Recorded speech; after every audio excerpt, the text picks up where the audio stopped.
Les personnages féminins ont toujours été au centre des préoccupations du cinéma à Taïwan.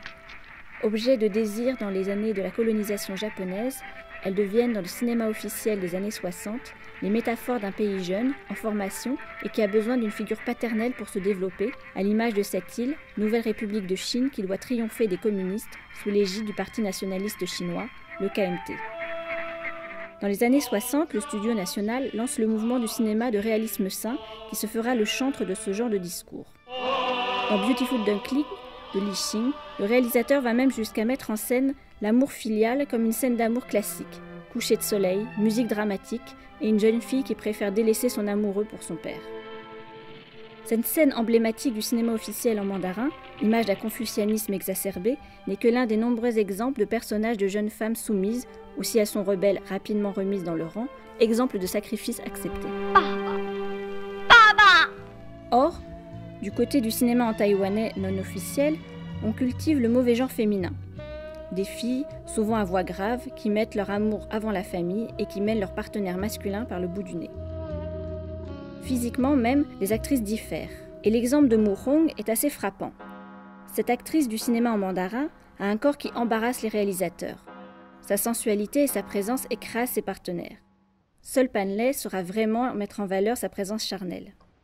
Elle disparaîtra d'ailleurs rapidement des écrans au début des années 60, remplacée par des corps maternels rassurants ou des corps de très jeunes filles, pas encore inquiétants, des jeunes filles frêles avec des petites voix innocentes. Les actrices de films en taïwanais lui ressemblent.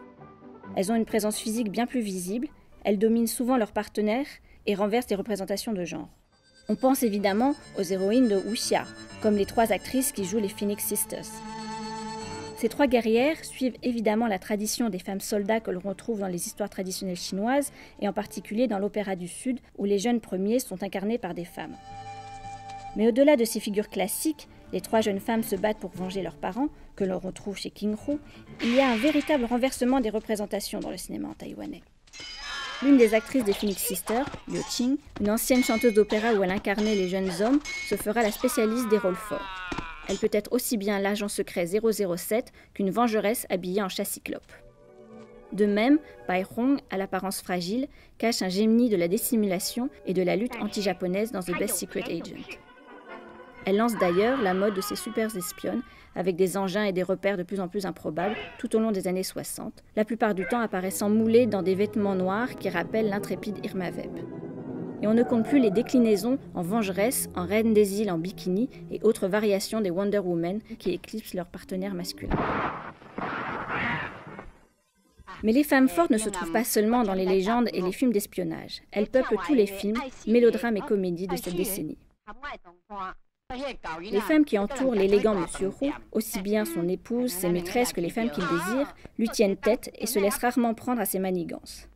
Ling Ling, qui incarne Madame Roux en particulier, a multiplié les rôles de maîtresse femme, que ce soit de façon négative ou positive, comme dans le film Un amour extraordinaire, où elle incarne une infirmière prenant la tête d'une révolte contre son directeur de clinique. La figure la plus emblématique de ces héroïnes fortes est sans contexte Jin Mei dans Foolish Bride de Shin Chi en 1968. Le film est un véritable éclat de rire lancé contre la nouvelle politique inaugurée par le KMT pour contrer la révolution culturelle en Chine. Le mouvement de renaissance culturelle qui remet au goût du jour le confucianisme. Dans ce film, le personnage féminin, Gueki, incarné par Jin Mei donc, tient le haut du pavé et dans la bonne tradition des films taïwanais, n'hésite pas à se déguiser pour arriver à ses fins et à se jeter sur son amoureux. C'est elle qui décide, celle qui se bat et qui tient tête à un père récalcitrant. En comparaison, son amant, Bunde, apparaît comme soumis et n'ayant pour lui que son charme irrésistible. Et la fille tient bien de sa mère qui n'hésite pas à en venir aux mains contre son ancien amant infidèle. L'année suivante, dans Dangerous Youth, Shin-Chi, cette fois-ci, met en scène une femme fatale qui renvoie dans les cordes son amant bien trop conventionnel malgré sa mèche rebelle. Avec la disparition des films en taïwanais dans les années 70, due en partie à l'interdiction de cette langue, ces personnages féminins puissants tentent à décliner. Sur les écrans domine alors la jeune fille officielle, fille dévouée à sa famille ou à sa patrie. Mais les femmes en colère ne reviendront que de plus belle tout au début des années 80, époque troublée où la dictature vit ses derniers feux et continue d'appliquer une répression sanglante. Si le corps féminin représente la nation, alors les femmes dans les films noirs, en particulier dans les Rape and Revenge, sont comme le retour du refoulé après des années 70 placées sous le signe de la virilité des films d'arts martiaux, des films de guerre et des films sentimentaux où l'homme se fait immanquablement protecteur.